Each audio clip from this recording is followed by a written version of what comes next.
Man, this is Deion Dawkins, man, and you're listening to The Scoop on owlscoop.com. You already know.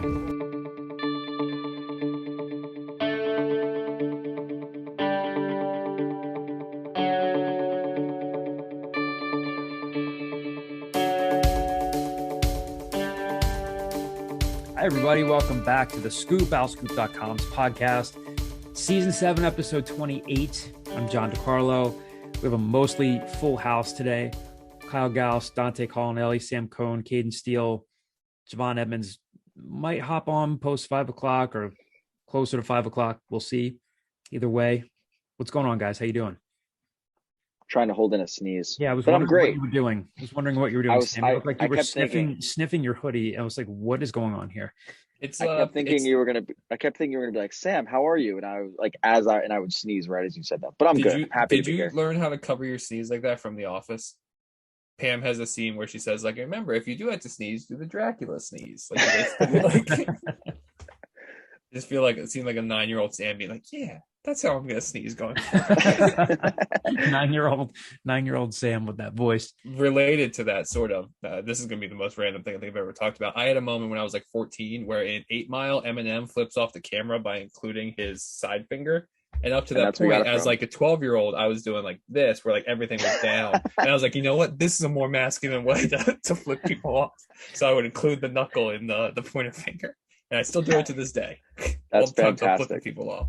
A random scene in a 2002 movie. We're already off to a great start. Great. What about Brittany Murphy, R.I.P. Yes, famous number 28. What do you think of? Sam, you're terrible at the numbers game. Especially when it pertains to Red Sox players that you should know. Famous number 28. What comes to 28? Yeah. Was Buckholter 28 for the Eagles? Carl Buckholter? I don't know. Yes, he 28? Not the first person I would think of. That was the first person to pop in. I'm not an Eagles fan, but I will drop Carl Buckholters. Arguably the best dual threat running back of all time. Dual threat running back? Marshall Faulk. Okay. Arguably, I knew there was going to be a Pats player, but I couldn't think of who it was. One of the greatest cornerbacks of all time. Darryl Green. There we go, Caden. Nice kid. There we go. Beat up Halle Berry. Oh, briefly wore 28, right? David Justice. I've literally Googled famous 28s, and he's number 5 on it. Yes. Did he wear that? He went to 23. Yeah. Yeah. That's a solid note. Curtis Martin wear number 28. Yeah. Fred Taylor from the Jaguars. There's another running back. Oh, were we talking Woodson earlier, John? What's that? Were we talking Woodson for 28? Darryl Green. Yeah, Darryl Woodson from the Cowboys. Yeah. That's good. Gets us off to a good start. Because 2 episodes ago, episode 26, Kyle started talking about Kyle Korver and then walking into a barbershop in Muncie, Indiana and saying, give me the Kyle Korver cut. And they were like, yeah. I listened to that show. Started talking about haircuts. Caden said he gets a haircut. Caden said he gets a haircut once every 6 months. Now Caden has a new cut. Dante's got a new cut. Kyle's about to get a new cut. I didn't say that. I said I need one. I didn't say I'm going to get one. I'm urging you in that direction. I mean, your hair looks good. Looks fine. Yeah, thank you. It starts to get goes out and up a little bit. So you can't hide all that volume. Caden, where did you get your haircut, and will they be the new sponsor of the Scoop? I don't know the name of it, to be honest. That's all. You don't know the name of the place to cut your hair? What? It's like a little barber shop in Lewis, Delaware, and I go there once every 6 months, but I don't know the name. This is that memorable an experience. You know, sometimes you'll buy a product that's just the product type. So it'll say vodka and it won't have a brand name. Does this just say barbershop on it? There's just this haircut. Just a white, tiny little. There's no signage? I haven't paid attention at all. Caden, are you getting human trafficking? What is this? I'm looking up barber shops, Lewis, Delaware. And Google's going to say there's one, and it's this white sign.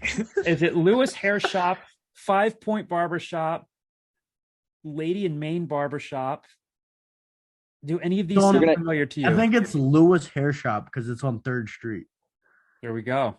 There we go. I think we found the. Thank you to our good sponsors, Lewis Hair Shop. They will leave you with a memorable haircutting experience. Dante, talk to us about where you get your haircut. I get mine at the Players Barbershop in Hackborough. Players Barbershop. Yeah, that's what it's called, I believe. It's really nice. You know, they got their own beer on tap. They brew their own beer there. You can get a beer. It's right near Crooked Eye. I should go there. Yeah, Crooked Eye's nice. I like Crooked Eye. I've been there. Just once. What's the one right across the street? It's pretty much Crooked Eye, but it's Oh, I don't remember. My mom goes to Crooked Eye a lot too. She lives in Hatboro. Artifacts right there. Sam and I are loyal Diamond Cuts guys. Yes, I got a cut right before I went on vacation, so you can't really. Now it's like growing out a little bit. Before you took peyote and disappeared in the Mexican desert for 2 weeks. I think I said this last week or 2 weeks ago, but when you close your eyes, Sam Cohn, not a Cancun guy. Like, you don't come across as like that guy goes to Cancun on. That was the first time I've ever been. Well, yeah, I'm aware of it. Yeah, well, I'm sorry, you haven't been going twice a year. Like, of course, that's the first time you've been to Cancun. Kyle said something like, "I envision Sam being a guy who goes away for a week to journal." Yeah. It's like, where's Sam for this? Like, oh, he disappeared to the Poconos and he's just getting his thoughts out. But instead, he's just on like a 7-day bender seeing DJs in Cancun. My favorite was John's text saying, "Are we meeting for the scoop? I know Sam is at 2003 MTV Spring Break." Did you listen to the scoop last week with his logic on that? His logic was because you like Back to the Future, an iconic 1980s movie, you would know what 2003 MTV Spring Break was. I said, "What?" He said, "Well, he likes old things." Side with me on this, Sam. Let's do it. It was one of the bigger reaches that has ever happened. I know about do the right MTV, thing, Sam. And I know about the year 2003. Not because of each other. I could put 2 and 2 together for what John was hinting at, but no, I didn't fully grasp the entire reference. Got tan, by the way? Can someone just tell me yes? I mean, I think I legitimately noticed. Now you're fishing. tanner than you normally are. Now he's fishing for compliments. Why don't you just say yes, John? Say yes. Follow Caden's example. Caden gets a new cut. He's not fishing for compliments. And meanwhile, you're like, "Oh, what's this?" Tell me I'm tan. You look tan. Oh. Anyway, it's good to be back. It's good to have you back. It's good to have everybody back. I think we had the Samless break that allowed us to recharge our batteries. We're back. Everything's great. Dante hasn't been here in a while. Caden hasn't been on a couple of weeks. It was just me and John last week. Yeah. Alone with our thoughts. Oh, and then Javon joined at the end. Kyle said, starting to think it's us. So many old references that you guys would both understand instead of having us that wouldn't understand. I'm not that old, man. It's eventually just me talking to myself on Zoom. Anyway.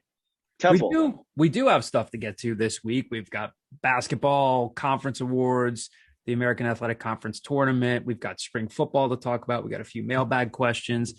Let's get started with this Temple basketball team.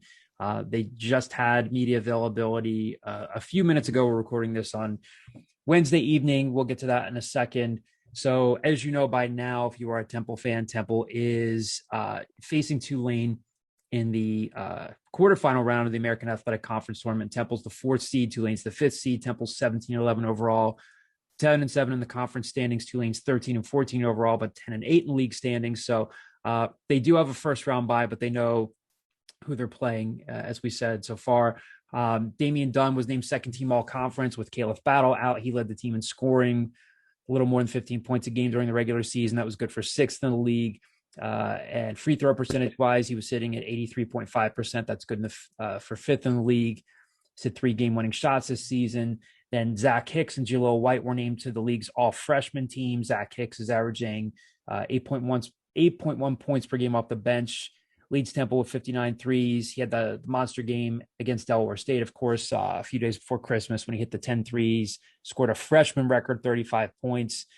And then Jaleel White, of course, has come on recently. He's been averaging almost 10 points a game since January 1st, and he's Temple's leading rebounder at 5.8 boards per game.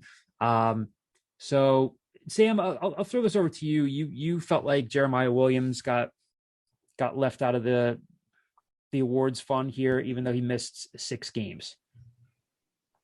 Yeah, I mean, Kyle makes a good point that missing 6 games is nearly a fifth of the season. And that's a good chunk when you're looking at awards like this. But I think if you look at his body of work from this season, whether or not he makes it, I think he's absolutely in contention for the third team. I mean, if you look at the guys, and I get you probably have to leave him off, as we talked about before we got on, in terms of just the number of games he missed. But to me, he's better than half the guys on the all conference third team. So I think, to his credit, he's if he plays a full season, he's fully in the conversation for Defensive Player of the Year. Right there with Dexter Dennis. I think he's right there if he doesn't get it. And if he plays a full season, he's at least third team all conference. I'm assuming the reason he got snubbed was because he missed 6 games. But yeah, I think that there's a legitimate argument that even though he only played in, I think it was 22 games, that he should at least be in the conversation. And that saying he got snubbed isn't the most ridiculous thing in the world. But again, I get the point that because he didn't play a full season, it's hard to count him in. Yeah, I see where Stan's coming from, but 22 games, 2 of which were like single-digit minutes because he got injured in the first one and then tried to come back for the second one.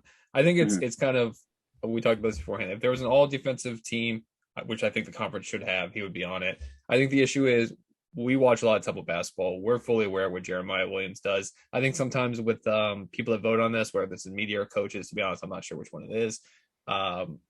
Well, I didn't vote, so I assume it's coaches. But anyway, they're not necessarily seeing every single minute of every single game to the point that Jeremiah Williams' presence on the defensive end doesn't necessarily show up a lot in like the counting stats. Like, yes, he had 1.5 steals a game, but like his on-ball defense isn't going to translate to a box score, which I think slights him. Yeah, to me, so at that point, he's a single-digit scoring guard who. Yeah, I think he's a hell of a piece, and I think he's a very good college player. But it didn't surprise me that he wasn't on these teams. Yeah, I mean, just looking back, to me, the 2 things that stick out for Jeremiah's defensive effort when you want to like, what can you pinpoint as to what he did on the floor was that one play, I think it was against Cincinnati, where he was chasing around the entire court for about 20 seconds nonstop, and then the fact that he held Kendrick Davis to 11 points, whatever it was, and when he was guarding Kendrick Davis was really, really struggling when Temple played SMU. Those are the 2 things that come to mind. Pretty much everything you just said is on Mac Ryan's Twitter right now. Because when these conference awards went out, he said, "Hey, Jeremiah Williams," I think he used the bat emoji and yes, I noticed this when you watch the bench now. I think it's Ryan Sayers comes up and makes like a bat motion while he's doing this, while he's doing his on ball Cincinnati defense. Ryan Sayers got into the game for a few quality minutes down the stretch, and Temple's win on Sunday over those South Florida Bulls. Let's look at this, I guess, rubber match, I guess you could call it, in the conference tournament. So these teams split during the regular season. Temple lost at Tulane back on February 12th, 92-83. They were obviously really shorthanded in that game in overtime. Damian Dunn didn't play in that game. Jeremiah Williams didn't play in that game. Of course, they've been without Caleb Battle much of the year, but we already know that. And they beat Tulane 75-70 at home back on February 27th. So, I mean, what's the gut feeling on this game? You think this is I don't even know if there's a line on it yet. I'm not much of a betting guy. Maybe I should be more of a betting guy, but I don't know. How you guys feeling heading into this game in terms of Temple's chances? I mean, I guess on paper they could win the game, should win the game, but as we know, Tulane split with them and they've played them tough. What are you guys thinking heading into Friday? To me, this is a game Temple should win. Again, you mentioned they split the series, but the first game they lost, they almost won, and you could argue that they should have won. Yeah. That was Hysier Miller's first start. That was a game Quincy Adamakoya started, and that was the first game they played all season without Jeremiah Williams and Damian Dunn, and obviously without Caleb Battle. Mm-hmm. So they were pretty shorthanded for that game, but more importantly, that was their first game being that shorthanded. Since then, they've had a little. That was the you should have fouled game. Yes, instead of allowing a closed out on a shooter. The Hicks shot. Yeah, I think there's an argument to be made that they're not a good enough free throw shooting team. Right. But it doesn't matter. Beside the point. Anyway, I think the fact that Hysier Miller has improved tremendously. Tremendous might be too strong of a word, but he's improved over the since that game. Their offense looks a lot cleaner. And Aaron said post game after the South Florida game, like that's the best passing they've done all year. That's the best they've shared the ball for 40 minutes all season. If you get that Temple offense and the way they can share the ball, and you get guys able to hit shots, that first Tulane game, they had a lot of tough shots. If you can make the shots, you can make open shots, you can share the ball, you can generate quality looks, and then generally you know what you're getting from Temple defensively. I think it's a game on paper they definitely should win. So Tulane's obviously a team that's made good use of the transfer portal. Jalen Cook, the LSU transfer, is their leading scorer at 18 points a game. Jalen Forbes is an Alabama transfer. Oh, quick, is Jalen Cook playing? Oh yeah, good point. He was injured. I think he was going into the SMU game, their finale. They're calling him like a game time decision. He didn't play. Was that just sportsmanship and they were kind of over exaggerating it? No, that's a great question. I personally don't know, but yeah, if he's not playing, then Temple, that's a huge loss for Tulane. So I guess something we'll have to monitor, but he's been good. My gut tells me pretty much everything Sam said, where like, I think on a neutral court, which this is going to be, I think, the very true definition of a neutral court. I'm not expecting much Tulane fanfare or Temple fanfare there. I think Temple's just a better team this year than Tulane, to the point where like Temple's B squad should have beat them in regulation in New Orleans. Instead it goes to overtime and they just ran out of gas. I would think when people look at Tulane, they go, oh, they added Forbes and they added Cook. Why can't Temple add players like that? They added Forbes and they added Cook and they still went 13-14. Yeah. Like, they're not a good team. Objectively, like, I understand they went 10-8 in conference and they got better than that. Temple is a better team than Tulane. Right. And their team, like, Aaron talked about this a lot on Sunday when it came time to talking about exceeding expectations, exceeding the preseason poll expectations, because Temple was picked to finish 8th. Wasn't Tulane picked to finish 10th, right? 10th, I think, yeah. Yeah, and Aaron talked about how he and Ron Hunter talked about, kind of huddling up and talking about that and saying, look at where they had us. And Kyle brings a good point. They had a losing record, 13 overall. Again, if Cook doesn't play, then that's a huge dent in their chances there. Jalen Forbes has been good. Kevin Cross is it presents a size problem to them, but I do agree that it's a game that they should win regardless of whether or not Cook plays. One minor thing I would add is we talk about those guys that are their primary scoring options. One thing Tulane, I think, and Temple have in common a little bit is they have guys off the bench that can kind of go off scoring wise. Earlier in the season, you'd probably say it was Ty Strickland. Now it's probably a guy like Zach Hicks who can come off the bench and put up 15 for you. Coleman was the guy that in that first game really torched them offensively. Yeah. So they have a handful of different scoring options. If you're Temple, it's how do you make other guys beat you? How do you take Forbes out of the game? How do you take guys like that, their primary scoring options, keep the ball out of their hands and force other guys to beat you? Caden, Dante, any thoughts on the game? I think I'm just on board with Kyle and Sam, where I think Temple is just an overall better roster than Tulane, and then with the way Damian Dunn's been playing recently, I think it will give them a slight edge. I think it's a close game, but like Sam and Kyle said, I think they just have a little too much and they should win this game. Yeah, I think Sam brings up a good point about Coleman. I mean, in the loss, like Tulane's loss to Temple, played 8 minutes, 0 for 2, 0 points. In the win, 31 minutes, 17 points, 6-9 from the field, and then in the 2 games since the Tulane game, he's gone off. Like, he had 19 against SMU. So, like, he's providing a spark as a freshman off the bench there. Sam, you were in on the media availability just a few minutes ago. What sticks out in your mind? What came from that session with Aaron McKie and Damian Dunn? One thing specifically to stick on the topic of Tulane, I'd asked Aaron, I mean, they've played Tulane twice, kind of understand how to figure out that matchup zone. Temple kind of understands what they're getting in Tulane for the most part. Obviously, there's going to be adjustments made heading into the conference tournament, but for the most part, they know what they're getting. So, what's the recipe for beating Tulane? And for Temple, I think a lot of it, and I guess a lot of what Aaron said is to be able to limit those guys, to be able to keep the ball out of their hands, to be able to figure out, to be able to get things going offensively, share the ball as they did against USF. And if you look at most of their wins, that's been a key part, is multiple guys scoring the basketball. They've had their games where Caleb went off for 30 or Zach Hicks went off for 30 or Dame went off for 25 to 30, whatever. They've had games where one guy kind of takes over, and that can't be the mindset going in. He's talked a lot about when you go into a game like this, it's all about consistency. It's go out there and do what you need to do, and a hero will generally emerge among the pack. For someone that's just kind of clicking differently, but to go in with that kind of consistent role and to know what you're doing and to continue what they do and just share the ball. To me, that's the biggest thing. If Temple's going to win this game, if they share the ball, they should have no problem generating quality shots. If they start playing hero ball, ISO ball, taking too many threes, then they're done for. Here's that clip. Unless they hit all of them. Oh, go ahead. What'd you say? Actually, unless they hit all those threes, of course, then they should be fine. So here's the clip that that part of that interview that Sam was referencing. We'll play that for you here now. Well, just keeping those guys quiet in 2 games, and when I say those guys, meaning Forbes and Cooks and Cross, Coleman, you throw him in the mix now. He's a wild card for him. Comes off the bench and shoots it really well. Those guys are averaging 81 points against us in 2 games, and Forbes is shooting a pretty good percentage from 2 and from 3. So we want to try to keep their main guys as quiet as possible. We got to guard them without fouling. We put them on the free throw line in 2 games, I want to say 63 times. That's far too many. So cut down on turnovers, guard them without fouling, and do as good a job as we could possibly do on those 2 main scorers, Forbes and Cooks.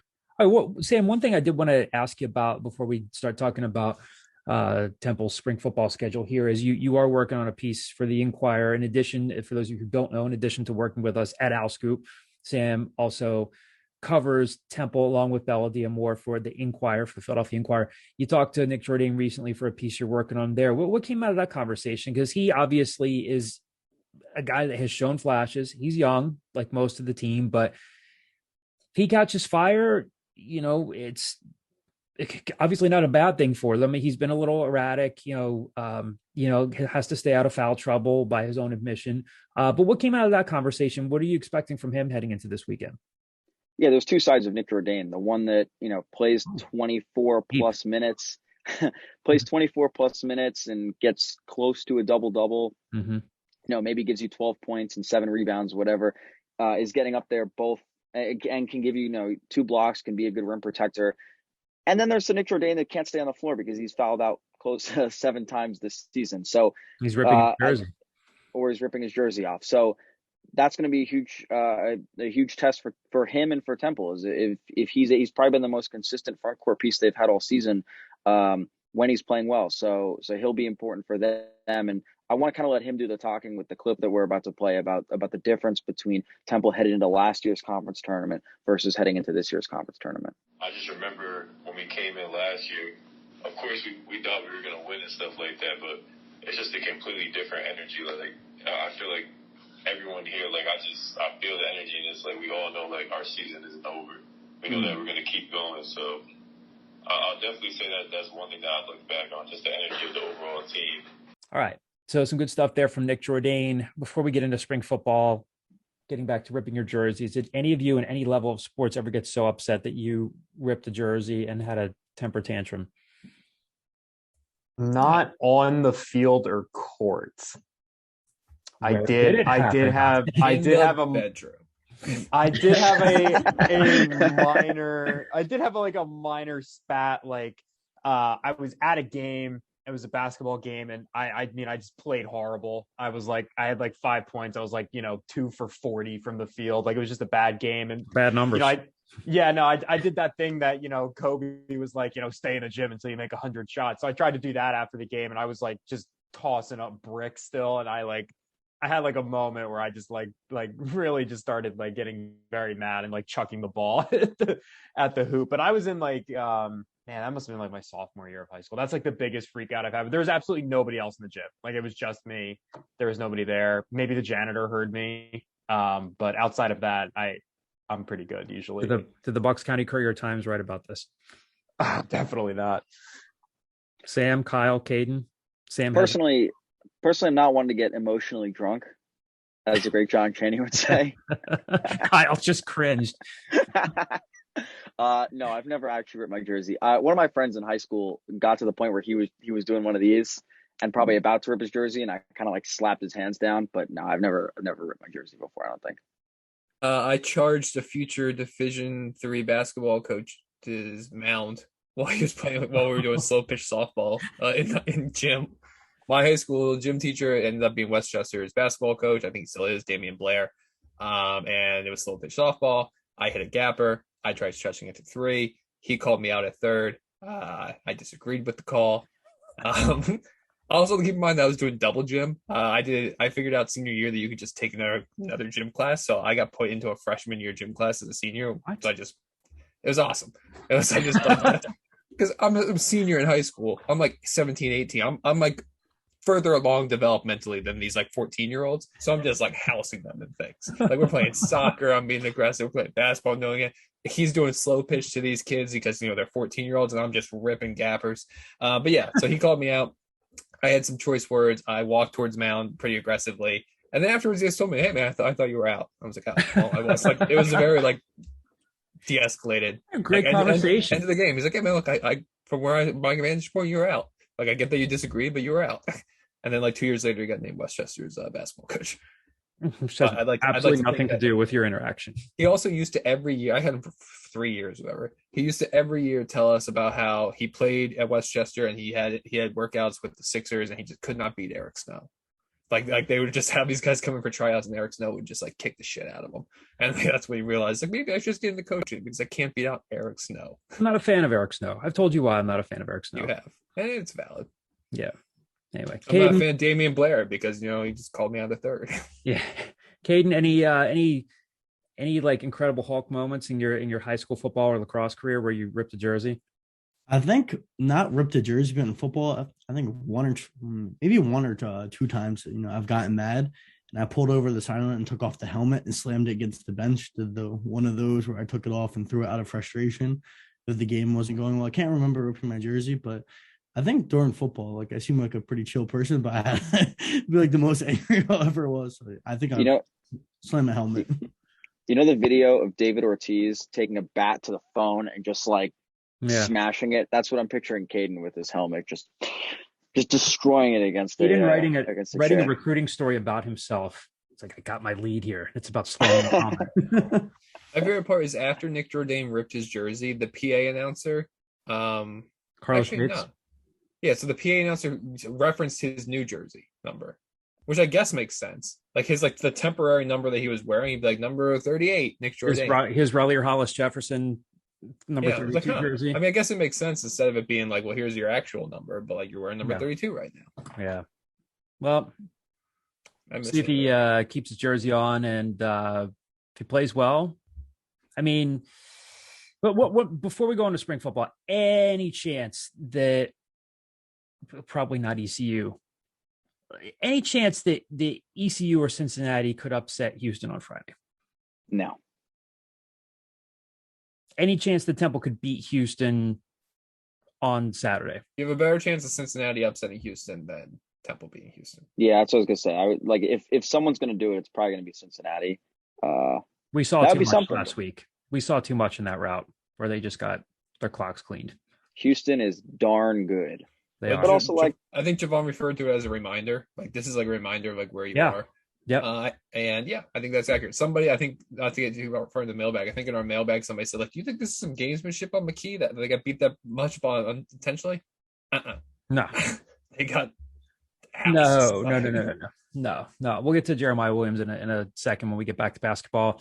After we talk about spring football, which starts Friday. So we posted this on our owlscoop.com message board, our football message board. We'll explain to you as our podcast listeners here on the Scoop. So spring ball begins Friday. In terms of media availability, we'll really only be able to see the first 15 minutes of practice, and the first 8 media availability sessions are going to be all with Stan Drayton starting this Friday. So I get the sense that Stan is a guy, we asked him, when we had him on the Scoop a few weeks ago and we asked him about the current roster, he was very hesitant to make any bold claims or even any substantive claims about his current roster, which I can kind of get behind, because I think some players come in and they like to get into the whole false bravado vibe and say, this guy's going to be this guy's going to be all conference. This guy really stands out.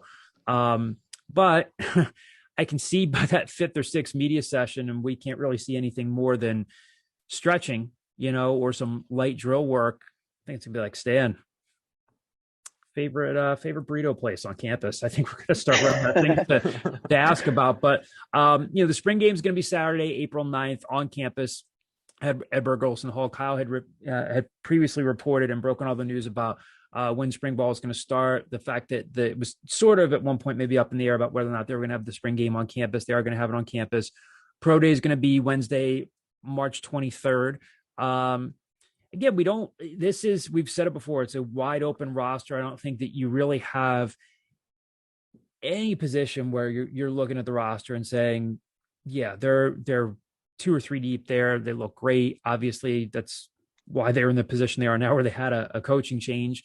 I had said last week, I feel like maybe one of the narratives coming out of spring ball was that maybe you're going to be hearing about Dewan Mathis responding well to the new offensive coordinator. We'll see if that's the case or if things are wide open at quarterback. But I know that we could literally go around the horn and say every position is a position to watch. But Dante, I'll start with you here.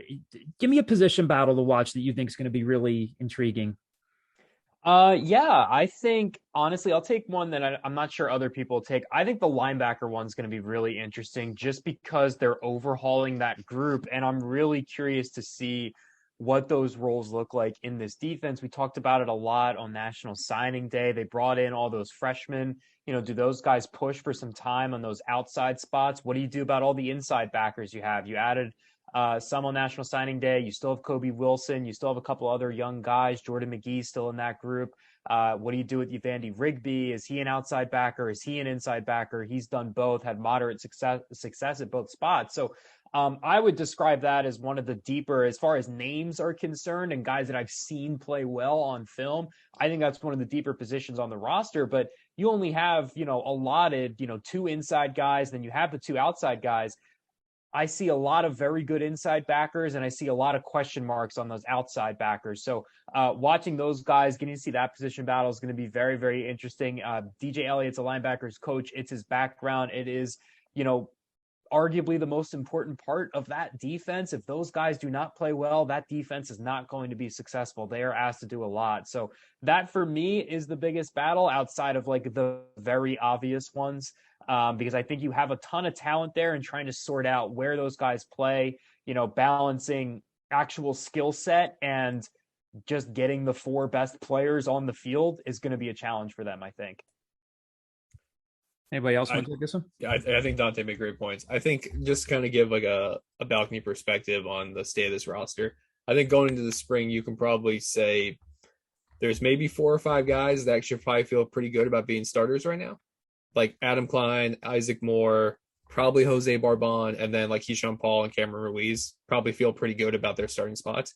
Every other starting position in my mind is very firmly up in the air. And that includes Dewan Mathis. Mm-hmm. That includes the linebacking core like Dante just mentioned. But the area that's going to stick out to me is, if anything, just because you've lost senior leadership there, is the wide receiver group. I mean, Jose Barbon's an established wide receiver. Whether or not he's a future pro or anything like that, I don't know. But he's an established wide receiver at this level. And after that, I don't know. Like Amani Anderson's flashed, but has been inconsistent. Nazir Burnett had the recruiting profile, hasn't shown anything really yet, other than some garbage time against Cincinnati. So there needs to be probably 2 or 3 guys that kind of stick out and take big steps in the spring in the receiving group. Otherwise, you might be going shopping in the transfer portal in that section. Caden, what do you think? When looking at the roster, part of me wants to go with running backs, but I think a position battle to watch, like Kyle mentioned, losing some veteran leadership, is also safety. Lose Amir Tyler, MJ Griffin transfers to Louisville to see, this year, see who steps up in a bigger role. Does Deshaun Winston return and is healthy? And then a guy like Alex Odom, what type of step, does he take next? And then who backs up those guys? We've seen Jalen Ware play snaps. Does he get a bigger role? And then a guy like Sam Martin, coming in as a freshman, kind of see where he can go up the depth chart. So I'm definitely interested in looking at safety. Sam, you looked like you were exasperated when Kyle started talking about wide receivers, because that looked like that was. Well, this is how it always works. When I go last, it used to be like a Sam Newman would take, and then Kyle would take, and then I would just be like, or Dante would take, or I would take, whatever. I was seeing wide receivers, and then my backup was the running back group, because I think that's kind of like an open battle. I think they have some guys. If Iverson Clement's back too, they put Trey Blair. Maybe he sees a little bit more of some increase in reps. Who knows? I think that's just a super open room.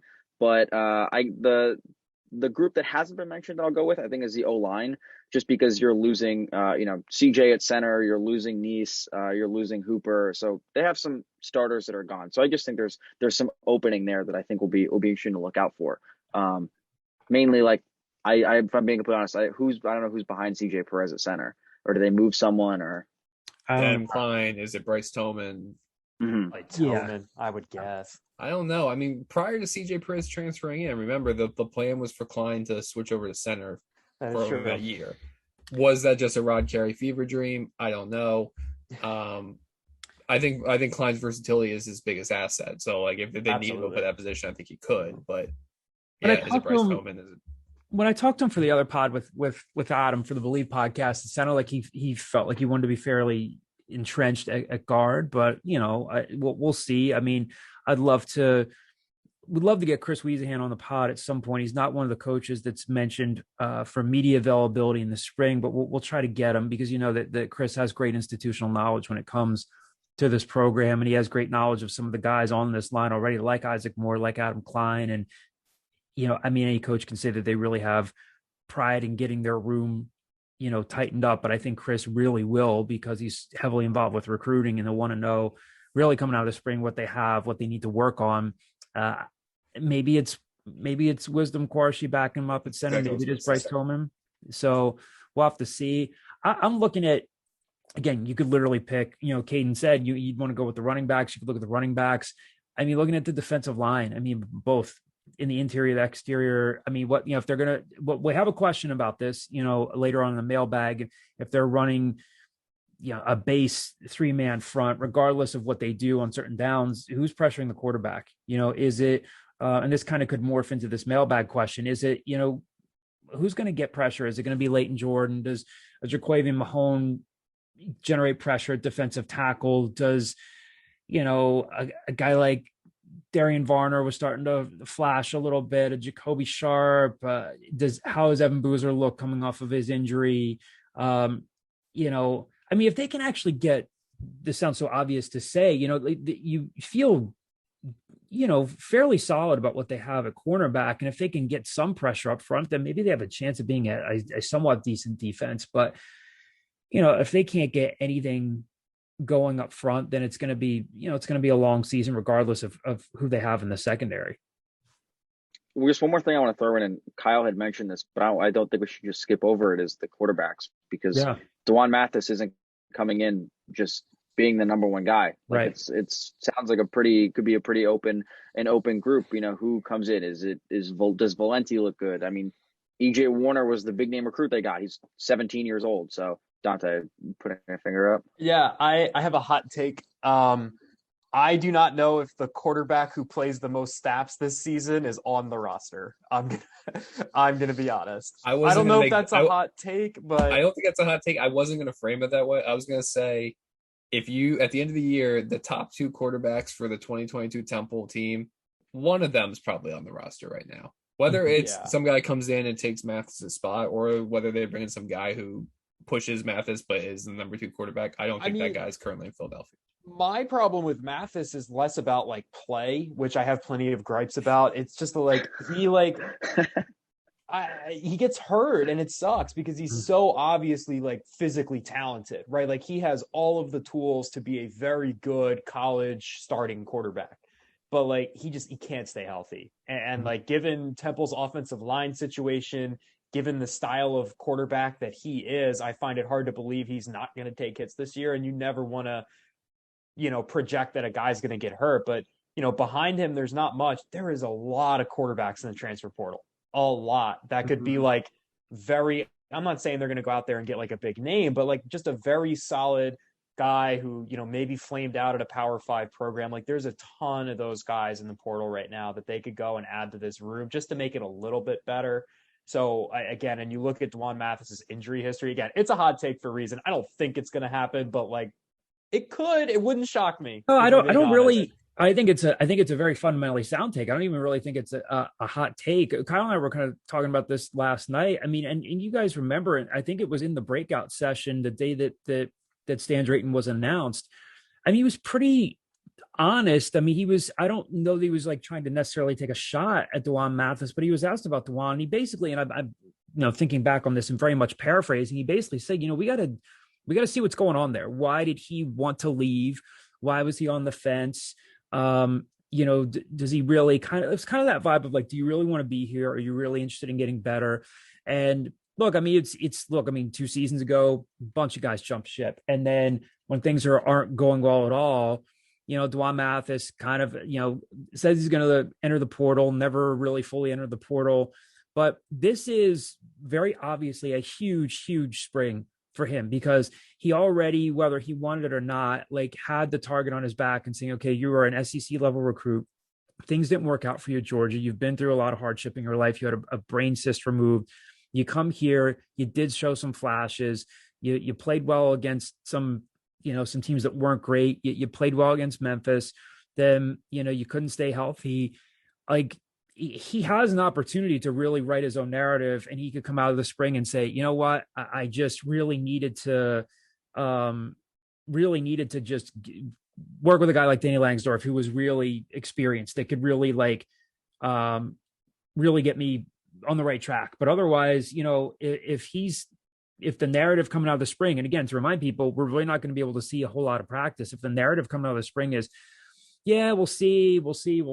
I'd be surprised if they don't add, whether it's for depth or whether it's for legitimate competition. I'd be very surprised. As Dante said, there are a lot of quarterbacks in the portal. I'd be very surprised if they don't add somebody. So I don't really think it's a hot take at all. So Sam, go ahead. I have a legitimate question. Hypothetically or realistically, they add a quarterback. When does that happen? When do you guys think that happens? After spring ball. Following the spring ball. I think you have another spring where somebody might think that right now they're in the competition for a starting gig that they're going to lose at whatever school, and then they say, screw it, I got to get back out there and get on the field, and they enter out there. I mean, it can't be now, and because this, they can't enroll now. So I would say after spring they make that decision, and they try to get them in here by like summer 1, and then go from there. All right. So before we get into the mailbag here, if you are not subscribed yet to owlscoop.com, you definitely should. We have a lot of recruiting content on the site right now. Got a couple stories up this week from Caden Steele. He talked to FAU transfer Devin Hayes, a guy that Temple could potentially add out to the offensive line, and then a 2023 recruit in Jemima Ebron from Archbishop Carroll, the Archbishop Carroll down in Washington, D.C., not the one in Radnor.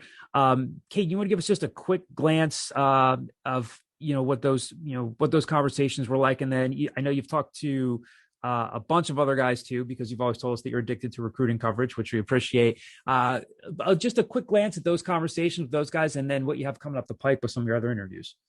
Yeah, Devin Hayes, he's an interesting player. He's 6'6", 295 pounds, from Florida Atlantic, and played 4 seasons there. Didn't seem like he was like a full-time starter there. Didn't really get his opportunity.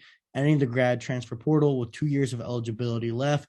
Got the offer from Chris Wiesenhan. He talked about Chris Wiesenhan, and one of the quotes talks about how they Temple put up, was it 670 yards versus UCF, and talked about how they kind of they had a good conversation, and he's looking for an opportunity to become a full-time starter.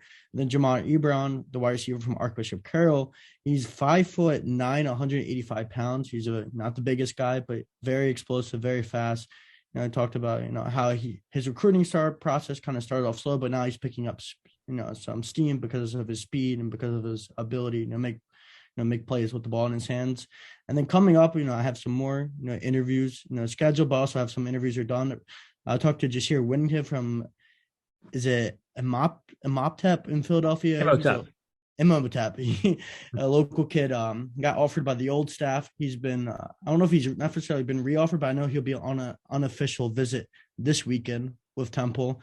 And then Ivan Murray, he's a 6'2", 250-pound defensive end from Paulsbury High School, has a visit from March 17th. And a few of the other players I've talked to is Donovan Mccrory. He's a wide receiver. He's 6'5". They've been targeting some bigger guys. McCoy's 6'5", from St. Joseph Regional High School in New Jersey.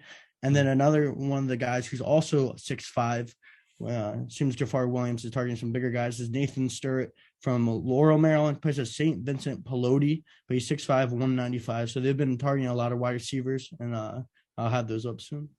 Nice. Good stuff, Caden. Joining us for the mailbag, logging into Zoom, none other than Javon Edmonds.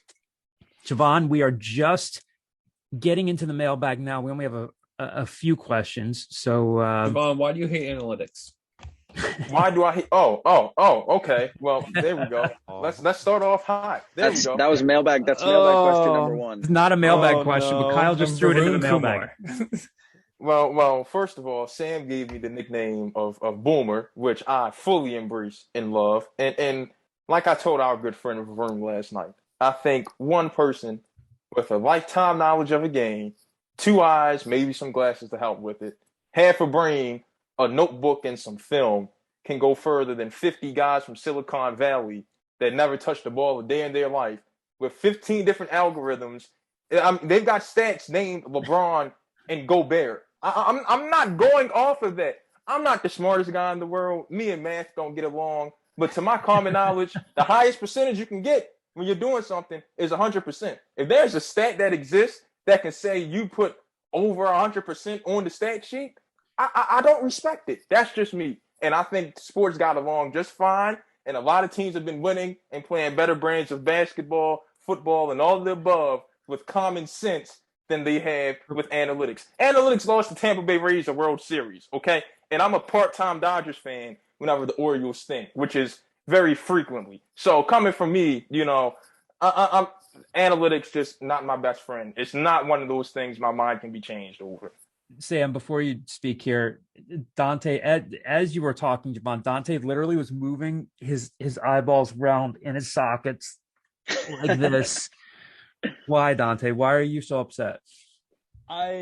People have this like very weird view as if like analytics drive every decision that they're involved in. I think it's like it's just a number.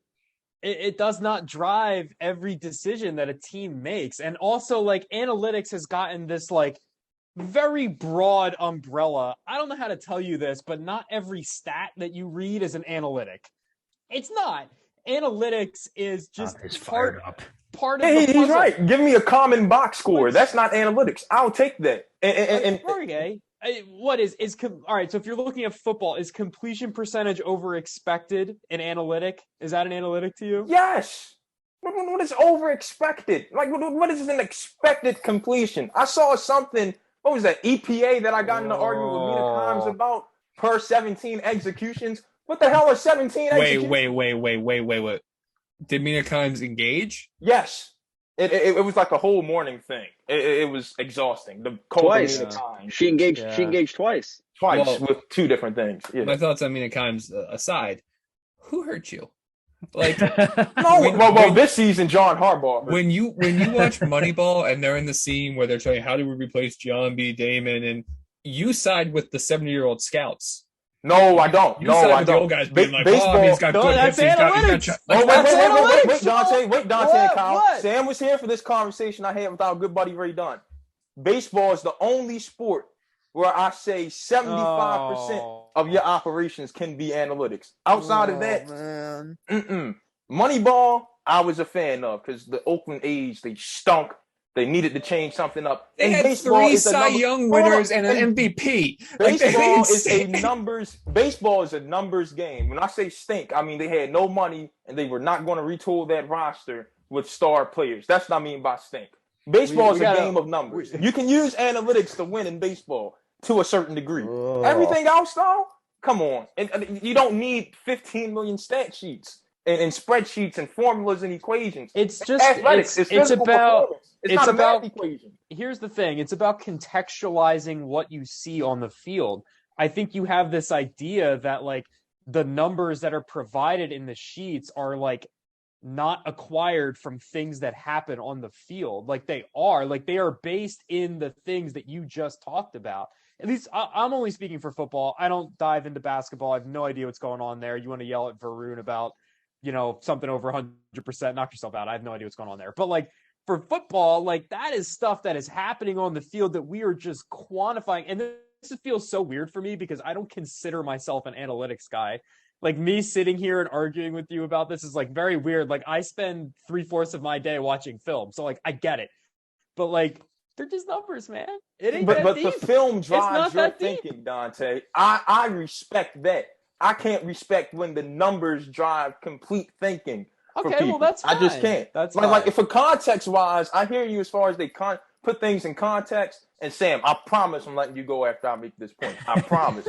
But I remember 5 years ago, a number said J.R. Smith shooting contested three in the corner was a better shot than feeding Tristan Thompson in the post. In what world of basketball is a contested three a better shot than a post up? When in basketball is a mid-range a bad shot? Like when the numbers say stuff like that, I'm not going to respect them. And it's just not going to be a way to change my mind about it. Sam, the floor is yours. Thank you. The one thing, I also, like Dante, consider myself not an analytics guy, but I'm not going to gatekeep other people diving in numbers because who cares? Let them do it. I know like Kyle's come up with some crazy numbers that I like. I think numbers can be really cool, but also I'm the kind of person that I agree with you to the point where what you see should then go into like numbers should back up what you see. What you see shouldn't back up numbers. But at the same time, it's like Kyrie dropped 50. And the number you were referring to about Varun on Twitter was that he was over 100% in true shooting percentage. Like that's a barometer for you watched him play well. And then you see him Kyle's doing something with his Zoom. Kyle put something up with his Zoom filter and it said scoreboard Javon won. Oh, it's great. While Around the Horn is on my TV in the background too. This is great. This is great time. Where's my face? Oh no, wait. Oh no, it's 3-1. Sorry, I didn't see the most dangerous lead in all of sports. Dante up 3-1. Stop the count. Caden has informed us that he has to leave for class. Caden, thank you so much. Do you have anything to add on analytics or no? I'm not a huge analytics guy, but I can't like stand there and be like they don't play any role. I think it's very important to mix the both, have an eye for talent, but also use analytics because I think it is very important. I don't want to overuse analytics. I don't agree with just being, a stats guy or numbers guy, but they definitely play a key role in every sport now. Good stuff, Caden. Thank you for joining us. Sam also has to leave in a couple minutes. Kyle, we love your background filter. Let's I want to say before we get to the mailbag, I was just heartened by the fact that Javon and Varun were talking because Javon considers himself a boomer. We tease Varun about going back in time. I got to know Varun because he was recalling stats from games that happened at least 10 years before he was born, and we've teased him about that. Generations of Al Scoop going back and forth on Twitter. I think that's more noteworthy. Yeah, exactly. So we do have some mailbag questions. You went outside you came at the family, Javon. Al Scoop supports Al Scoop. I didn't even go at the family. He responded to a retweet I had of some other stat. Just family. So the family just working on family stuff. We should all just sit down and play Monopoly together and just be ready to kill each other. I'm brutal at that. I'm so good at rules. Monopoly. 1, Al Scoop versus everybody. 2, this family eats at 6. Those are our 2 guiding principles. You went against you made it Al Scoop versus Al Scoop.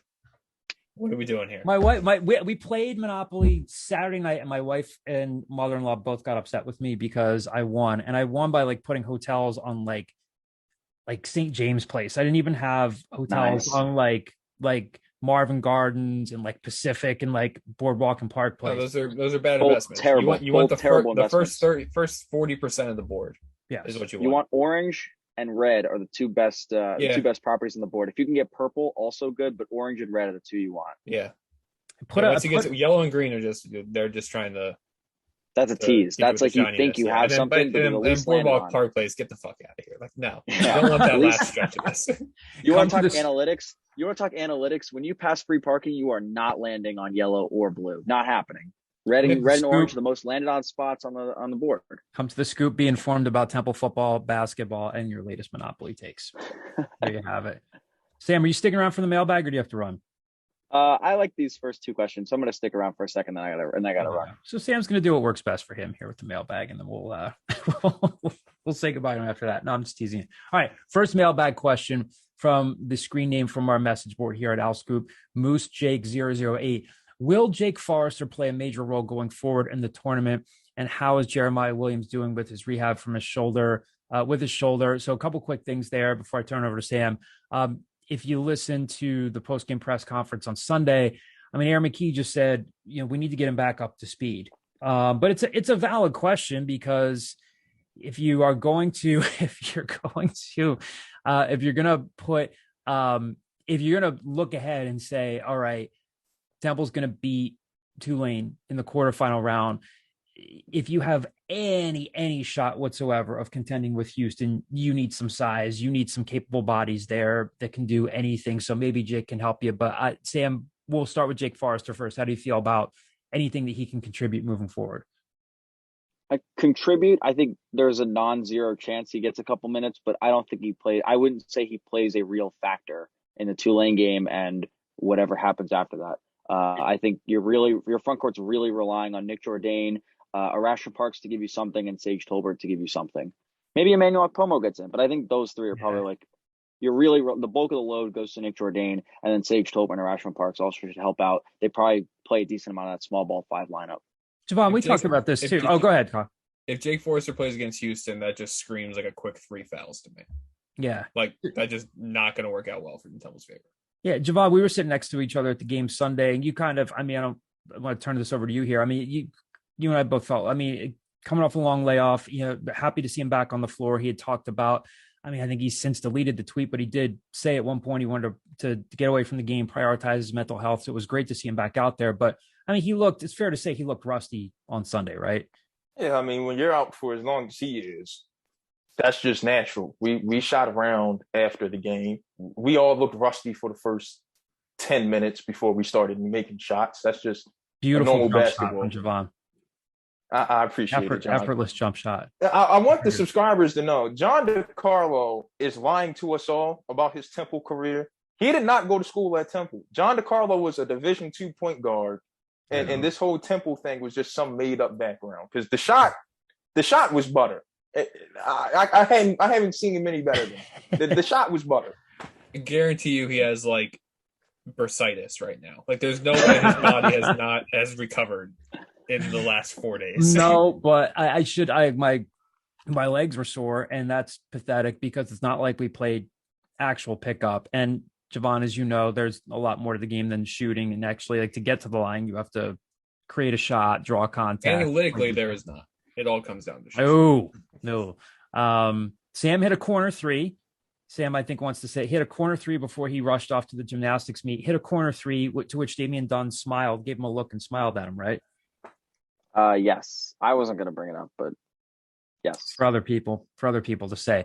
The other part of the question, how is Jeremiah Williams doing with his rehab from his shoulder? So we are implying here, like Aaron McKie, I think we can all agree, right, that we don't know for sure, but I think it's a little bit of gamesmanship. I think we'd all be surprised if Jeremiah Williams plays again this season. We know how cautious Aaron is with injuries, and we don't know if Jeremiah has already had surgery on his shoulder and if he is indeed rehabbing it. So I think we'd all be lying if we said we could definitively tell you if he's already rehabbing, if he's already had surgery.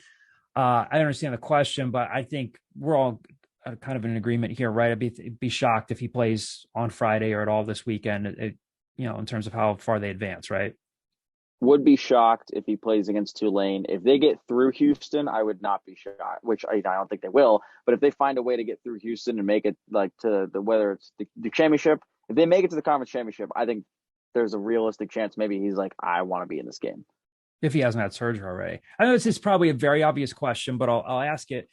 Just how much do they miss him right now at both ends of the floor? He's I don't think you can understate how important he's been. I think they've gotten to the point where they're starting to learn to play without him at both ends of the floor. Hysier Miller has, as we said earlier in the show, improved in terms of the way he can run an offense and the way he can kind of distribute, but he's still, a year behind where Jeremiah Williams is, and he's 5 inches smaller than Jeremiah Williams is. Another a year of defensive whatever experience. So Hysier's been solid for them, but Jeremiah is the lifeblood of this team at both ends of the floor. He's what makes the offense go, and he's their go-to guy alongside Jaleel White to defend other teams' best perimeter scorers. So he's a huge loss. I think it's you talked about how much of a loss Caleb was in the scoring column. I think Jeremiah is probably their best two-way player. So without him healthy, it's a huge loss. But Temple's learning to play without him. No slight against Jaleel. I think it's a disservice to put Jeremiah and him in the same conversation with that. I think Jeremiah is the only guy on this team that you can say, go guard this guy for 38 minutes, and he can shut that guy down for 38 minutes. Yeah. So they're missing him a fair amount to answer your question. I would say definitely miss him. Definitely. Kind of like how we miss Sam Newman. We do miss Sam Newman. Javon, your eyes kind of lit up there. Agree, disagree? Completely different class. I think that's strong. Yes. Like, you're talking about somebody who Jaleel White, again, this is not he was just our guest last week. Jaleel White 14 games ago was struggling to find a role on this team. Has come on very strong towards the end of his redshirt freshman year. He's a year behind where Jeremiah Williams is. Period. Yeah, you're projecting, not you, and you mean the bigger sense. You're projecting that you hope Jaleel gets to the point where Jeremiah already is. Mm-hmm. Yeah. I think if you look at the plays Jeremiah Williams can make defensively, laterally he moves better than Jaleel White. He's a lot smoother. But yeah, I would agree. I think like Jaleel White's a very good defender. He can defend the interior. He can defend. He can do a pretty good job defending all 5 positions. Whatever, we can compliment him. But Jeremiah Williams, I think, is probably the best defender on the team. Next question here. This one came from Twitter. What mid-major school has the best chance at having a Cinderella run in March Madness? What do you guys think? There's only one in March Madness right now, right? So Peter Kiss is going to lead Bryant all the way. Malice in the Palace between Bryant and Wagner. Yeah, that was insane. I was expecting to see Bobby Jordan just in there swinging at people. Yeah. St. Mary's is my pick. St. Mary's giving Gonzaga. St. Mary's even mid-major at this point. Like, I get that they probably are, but like Gonzaga and St. Mary's aren't mid-major. Like, they're in the tournament every single year. Like, I just view that program-wise as like that's not going to be the case. But who knows? That's fair. By that same logic, if you're viewing Houston as a mid-major, I think Houston's a legitimate Elite 8 level team again. Like, they went to the Final Four last year. When they're healthy, like, their system translates to the tournament well. True. Javon, Dante, any thoughts on this? Again, the field is far from complete, but if you were trying to project, I mean, I'd like scribble down, like, and again, these teams are not in, like San Francisco, North Texas, future American program there. Iona, like, I don't, what do you think? You said San Fran. I'll raise you from the West Coast Conference to the Mountain West and go Wyoming.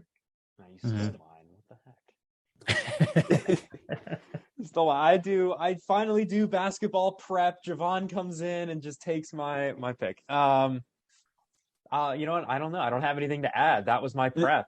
You want to like forget research? That I said Wyoming and you take them and I find another team? Because I can. It's fine. It's fine. I don't, I'm not going to, come after you like Mina Kimes did on Twitter. You can have it. We're good. I guess Dante gets a point for that, Kyle. We're done keeping score because now it's Al Scoop versus everybody. So Al Scoop now has 5 points. Everybody has 0. I love it. Next question, back to the message board. Chi-Town Al. Although nothing definite will come out until the season concludes, what is your prediction on roster movement? And this is with basketball. And based on your prediction, how many open scholarships will be available? Well, I know this is what everybody's going to be thinking. This is speculation and nothing more.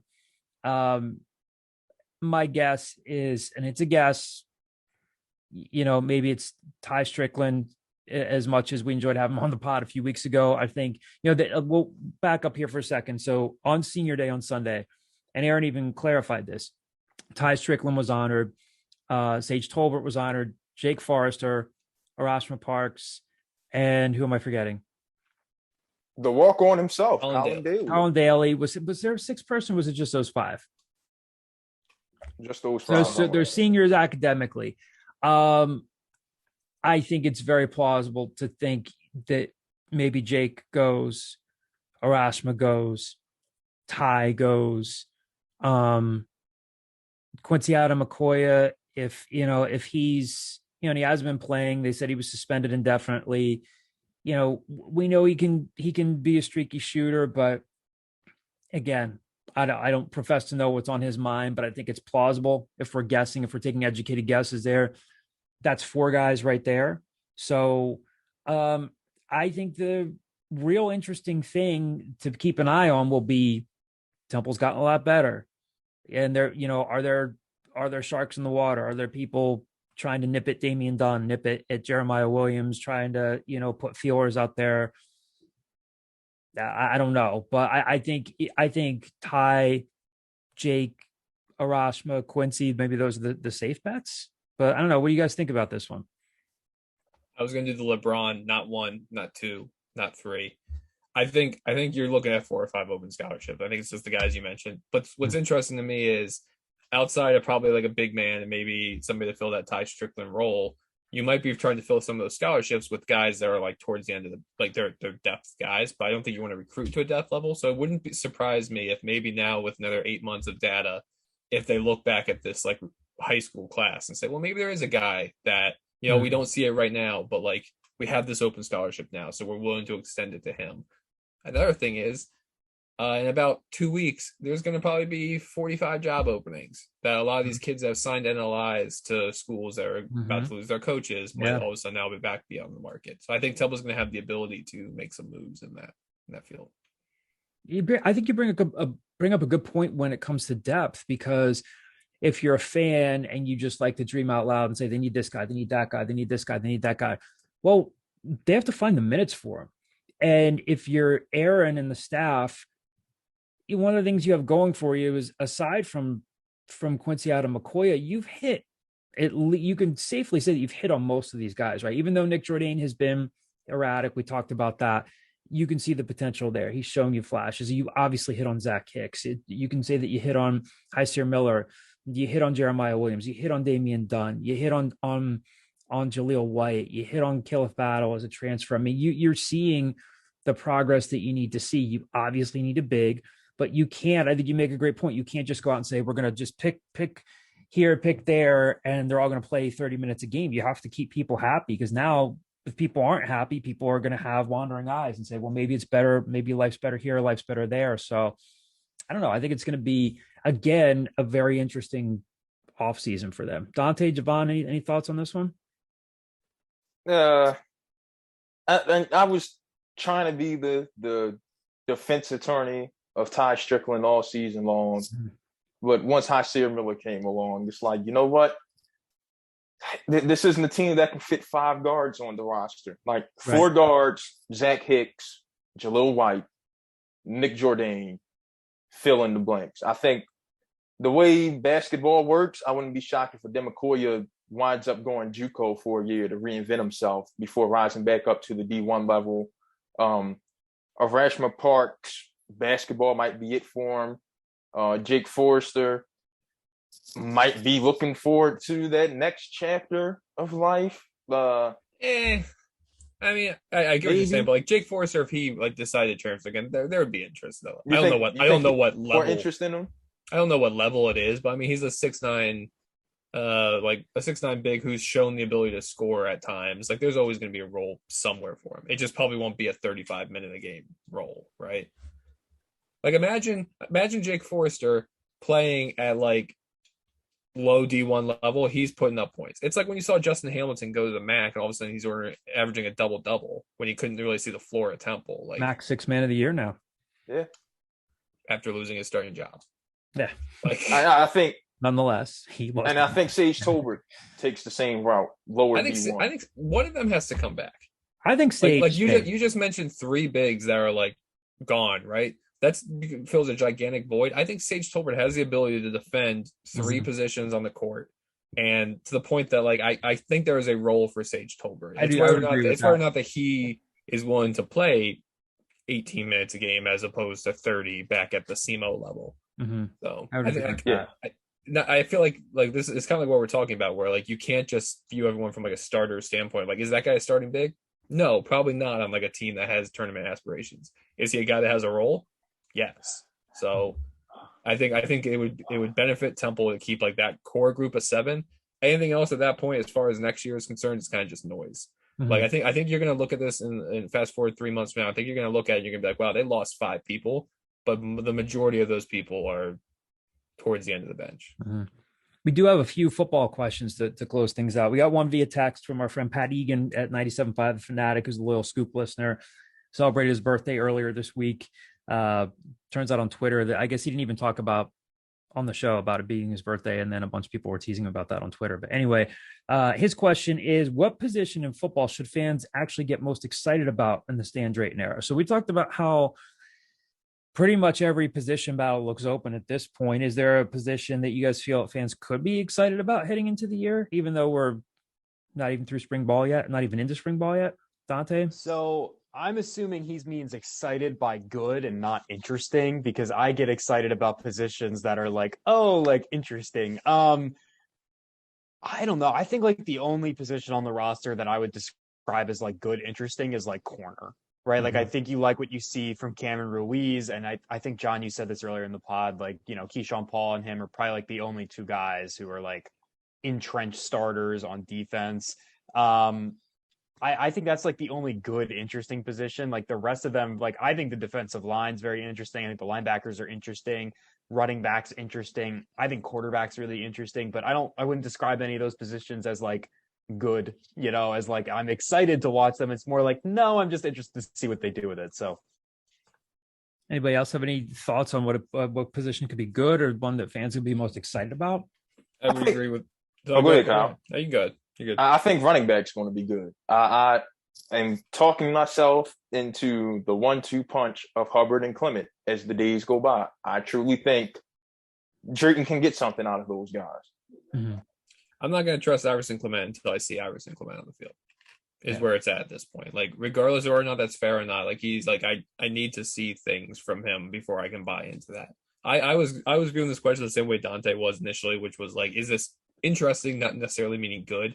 I think this season in general is like, look, man, you're just really hoping to like have a good vibe about it. You're hoping to like think by the end of November that they're on the right track and that, you know, they're planning things out the right way, because I don't see positions that scream to me like AAC level. I think they're fortunate in the sense that their out of conference is relatively weak this year, and they have the opportunity to get some people some feet wet. But like for me, like the quarterback competition is going to be interesting. It's going to be interesting to cover because it's probably going to be some guy we've never heard of that starts a game or two this year. So that's what's interesting to me.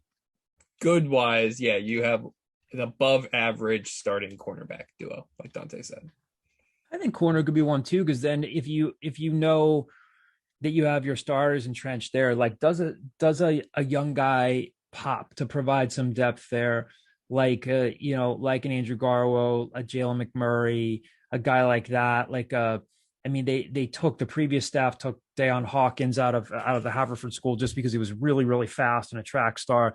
Do any of those guys? And I'm not really trying to imply that the defensive back coaching was really all that bad over the last couple of years, but do guys like that take a step forward where you look at that position and say, hey, they've got some good quality depth there after some guys move on? So I would agree. They need to, considering they're starting two seniors. Yeah, someone's going to have to play the nickel too. Yep. Someone's going to have to be the nickel. He's probably going to be on the field 60% of snaps anyway. So yeah, and again, is that a guy like, does, you know, Elijah Clark is the one guy you'd say, okay, he's a bigger corner. Can he, you know, finally be consistent? You know, we'll see how things work there. But I think corner would definitely be a position that you could maybe start to get excited about. Looking ahead here, Mike TB31 asks from the message board, sorry if this was already discussed elsewhere, but has anyone asked Coach Drayton about his thoughts on the possibility of an on-campus stadium? Has he ever mentioned if the board of trustees, Jason Wingard, who's Temple's president, or Arthur Johnson, the athletic director, have talked to him about it at all? Hasn't been talked about it. We talked about this more talked about it previously on the podcast. I don't think a new president and a new athletic director are going to come in and talk right away about putting a new stadium on campus, given the history of it. He hasn't been asked, as far as I know, he hasn't been asked about it. But I don't imagine that's something that he would talk about in great detail. I think that, you know, if he were to talk about it in generalities, I think any coach, athletic director, or someone like that might say, hey, it would be great to have a really great football, like vibrant football community on campus. But no, can't say he's been asked about it or talked about it in great detail. Last question here from D-Blaze75 kind of goes back to something we were talking about earlier. Temple currently has 16 scholarship defensive linemen on the roster, 7 defensive tackles, and 9 defensive ends. For a system that now plays a 3-man front, is that too many at that position? What is your early guess at the starting 3? Any defensive ends that could move to linebacker? Dante, before I throw this out to you and Kyle and Javon, I mean, I think the short answer is a lot of this will start to come out in the wash and spring ball, especially if you're looking at, guys that are ends now that could be moved to linebacker. And I think that could be very fluid. I think in the first couple of weeks of spring ball, that's when you start hearing like, oh, by the way, we moved this guy to that position, that guy to that position. But so there's a lot up in the air there, but I don't know. What are your thoughts on this one? I mean, it's probably too many, right? Like it just seems like an absurd number, but like you said, like a lot of those guys are going to be moved around. I mean, I think if you're looking to answer like who are going to be the starters, I mean, I think like Jaquavion Mahone, Darian Varner, Lancine Toure, if he's healthy, and like Zach Gill, I think, we're probably like the 4 guys that I would peg as like 4 very big boys. Yes, right. Like those are like probably the guys that are going to be getting the most snaps, at least early in those reps. Now, if somebody, ends up surprising, right? Like Darian Varner was like kind of a guy who really flashed at the end of last year. Has he carried that over? Does the new staff like him as much as the old staff? I don't know. Oh, and even like, again, that could go for the 3 guys that I just named. I mean, there are 3 transfers that the previous staff recruited. I don't know if this staff likes them or how much they like them. So I'm going to have to agree with John. I think, you'll see a lot of this come out in the wash. Like Jaquavion Mahone's a guy who could like be that strong side end just because he's long and powerful. Like he doesn't have to be this like 3-tech. I honestly would argue he's not a 3-tech. So, again, like I think we'll see some movement up front, but those are probably the 4 guys I would peg as like, if Zach Gill and Lancine Toure are healthy, you have to think that those guys can come in and at least be solid, players up front for them. To answer the first part of his question about whether or not that's like an appropriate allocation of their scholarships, no, but like I also think that defensive line and offensive line are the 2 groups that you always view like every spring, like, well, 3 scholarships are going to shake loose from there. Because there's so many people in that room that's always like, well, somebody's going to drop out. Someone's going to transfer down to Western Carolina. Someone's going to go wherever. Like, so I think scholarships will shake loose from that over the next couple months. The name that kind of sticks out to me as like who's going to be able to carve out a bigger role, and some would say is a make or break season for him. The Leighton Jordan experiment is either going to bear fruit this year or it's going to be like, this is what it is. Like he played a significant amount last year. He played 211 snaps on defense. He's not some guy that's adjusting to the new position. Who, keep in mind, he was practicing a running back at one point, then linebacker, and now he's defensive end. He played a lot at defensive end last year to the point that I would expect him to have a good chance at having a good season.